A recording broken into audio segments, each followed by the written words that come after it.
Served on the DMZ in Korea, so I am a Vietnam era veteran, and I served in a combat zone. My message is going out because I need help, and I need help from a lot of different people. I am addressing this to all different types of veterans. I'm addressing this to people that have worked in production, manufacturing, production, assembly, warehousing. I've worked in construction, concrete, asphalt, insulation. I've been a truck driver. I've been union. I've been non-union. I've been supervision. And I had an incident, this is my 20th anniversary, where I got hurt on the job. Now, it doesn't sound like much right now, but as I go on, you, as well as other people that I've talked to, have gotten disgusted, mad, and or angry at what has happened to me. Approximately 20 years ago, I started working for a company as a forklift operator, and they hired me because of my experience with forklifts and also in warehousing. I went to work for this company, and it is in food packaging. They take raw materials and they mix them together to make a finished product. And some of their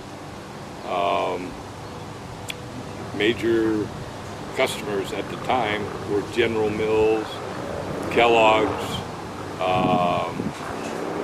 and Slim Fast. Those are the major ones that I can recall. There were others. Anyhow, when I went to work for this company, they just had a shell of a building, 400,000 square feet. Everything was being stacked on the floor. No shelving, no racks, no cooler system, no real identification as to where you're putting everything. I started working for the company, and they had mixed-matched old forklifts. And I got assigned a big electric Kalmar E85 forklift. That forklift was unlike any other that we had there. It had rubber tires. There are no shocks and springs on most forklifts, and the other forklifts were propane. My forklift also had a cockpit style seat. That means it's curved, like in a Corvette automobile or in a jet Air Force jet engine fighter plane. And the company wanted us to work very fast. I ended up sitting side saddle, which means I sat at a 45-degree angle across the seat, and both of my hips were hanging over the side of the seat. Then I would lean against the back of the seat and hold on to the stanchion that held the roof rack, and I would drive backwards, everybody did, with double high loads. And the company wanted the forklifts maxed out of speed. Well, it wasn't very long after I started doing this and working 10 hours a day, and sometimes to include Saturdays, where my right leg started getting sore. It'd go away after I got home, but as time went on, it was sore all day long. It was sore at work, and it progressively got worse. I asked my management if they would give me a seat like on the other mismatched forklifts.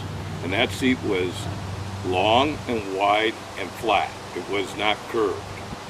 So when they sat on their seats, the flat seat supported more of their leg. They were not sitting on, say, a V hump, which was digging into your leg. They sat on the forklift two managers sat on the forklift. They tried it just sitting still, and they said the seat needs to be changed. They promised me that they would change the forklift seat. Time went on, and the forklift seat was not getting changed. They had talked about putting a swivel seat on, but that didn't evolve either. Again, I reiterate that you had to drive backwards with double high loads. They had all the forklifts maxed out in speed, which contradicted their safety meetings when they had movies about forklifts, and in backing up, you only back up a short distance and then you drive forward, but they would only carry a pallet high load, not a double pallet high load. This continued on to the point where my leg got so sore I was favoring that leg and hopping on my left leg in order to keep pressure off of the right. It got so sore I went up to management and I asked if they would send me to the doctor. I was in too much pain at the time. They sent me to Human Resources, and Human Resources reluctantly sent me down to their doctor that gave me the physical, general practitioner. That doctor just happened to see me, and my name was called, to come up to the registration counter, and he said, get that young man, I was 38, 39 years old at the time, a pair of crutches, just to get back to the exam room. The doctor examined me, I told him what was going on, and he took me off of work for 2 weeks. In that 2 weeks' time, at least two other people, utilized my forklift when theirs was broken down for whatever reasons and to be fixed mechanically. I was off for 2 weeks and I started feeling better, but then again, I wasn't sitting on that forklift at a 45-degree angle with this high-sided seat digging into my leg. And I really wasn't paying attention to what was going on and what I was doing to myself. The floor was bumpy and wavered. There were cracks in the floor or chips taken out.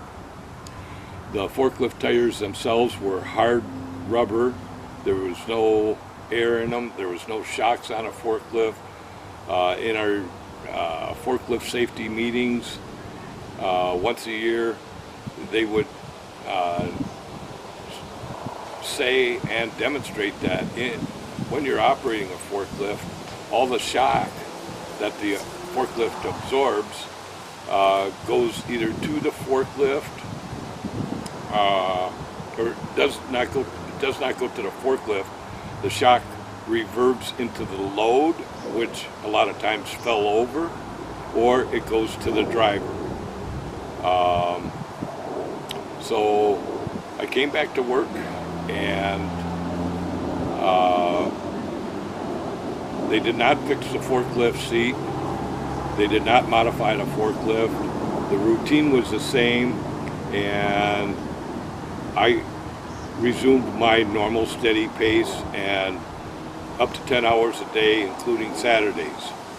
Well, my leg got worse, and I complained to management. I complained about the seat. When are you going to change it? Well, we haven't heard anything yet.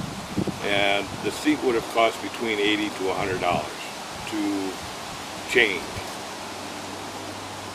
I then asked supervision if I could go see a specialist about my leg. They sent me down to Human Resources. The woman in Human Resources reluctantly sent me to their orthopedic surgeon in the town that they were located at, south of the Twin Cities metro area.